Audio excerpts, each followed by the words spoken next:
ఈరోజు గోబీ మంచూరియా ఎలా చేయాలో చూసేద్దాం. ఫస్ట్ గోబీని మీడియం సైజ్ పీసెస్గా కట్ చేసి పక్కకు పెట్టేసుకోండి. స్టవ్ మీద వాటర్ పెట్టి వాటర్ కొంచెం బాయిల్ అయిన తర్వాత ఆ పీసెస్ అన్నీ ఇందులో వేసేసి కొంచెం ఉప్పు కొంచెం పసుపు వేసి దీన్ని ఒక 10 మినిట్స్ వరకు బాయిల్ చేసుకోండి. ఎక్కువ బాయిల్ చేయొద్దు, మళ్ళీ దీన్ని మనం డీప్ ఫ్రై చేసుకుంటాం కదా. ఈ ప్రాసెస్ ఎందుకంటే క్యాలీఫ్లవర్లో ఏమైనా పురుగులు ఉంటే బయటకు వస్తాయంట. నాకైతే 2 కనిపించినాయి. అవి తీసేసి పక్కన పడేసి ఇవి ఇట్లా పక్కకి పెట్టేసుకోండి బాయిల్ అయిన తర్వాత. ఇప్పుడు దీన్ని మనం డీప్ ఫ్రై చేసుకోవాలి. దానికోసం ఒక 2 to 3 టేబుల్ స్పూన్స్ మైదా, ఒక 3 టేబుల్ స్పూన్స్ కార్న్ఫ్లోర్, ఉప్పు కారం పసుపు వేసి దీన్ని మంచిగా కలుపుకోండి. ఇప్పుడు ఇందులోకి వాటర్ని యాడ్ చేసుకొని ముక్కలకి పట్టేంత కన్సిస్టెన్సీ వచ్చేలాగా కలుపుకొని పక్కన పెట్టుకోండి.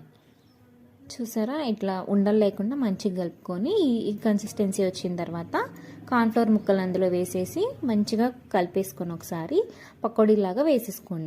వీటిని గోల్డెన్ బ్రౌన్ కలర్ వచ్చే వరకు ఫ్రై చేసి పక్కకు పెట్టేసుకోండి. ఇప్పుడు సాసెస్ ప్రిపేర్ చేసుకుందాం. ఫస్ట్ టమాటో కెచప్, ఇది కొంచెం ఎక్కువ తీసుకోండి. టమాటో కెచప్, దాని తర్వాత కొంచెం సోయా సాస్, కొంచెం చిల్లీ సాస్, నా దగ్గర అయిపోయింది లేదు, ఇంకొంచెం వెనిగర్. ఇవన్నీ సోయా సాసు వెనిగర్ కొంచెం కొంచెమే వేసుకోండి, ఎక్కువ వేస్తే టేస్ట్ మారిపోతుంది.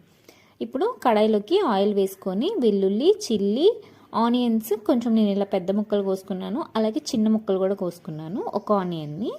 అవి వేసుకొని కొంచెం హై ఫ్లేమ్లోనే టాస్ చేసుకోండి. కొంచెం సాల్ట్ వేసి ఇలా టాస్ చేసిన తర్వాత సాసెస్ వేసేయండి. సాసెస్ వేసిన తర్వాత ఫ్లేమ్ని లో ఫ్లేమ్లో పెట్టుకోండి, ఎందుకంటే సాసెస్ మాడిపోతాయి ఊరికి. పెట్టి సాసెస్ కొంచెం వేగిన తర్వాత వేయించి పెట్టుకున్న కాలీఫ్లవర్ ముక్కలు కూడా వేసేసుకొని మంచిగా టాస్ చేసుకోండి.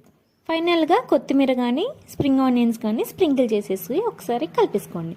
అంతే, గోబీ మంచూరియా రెడీ. వీడియో నచ్చితే లైక్ చేసి సబ్స్క్రైబ్ చేసుకోండి. Thank you for watching.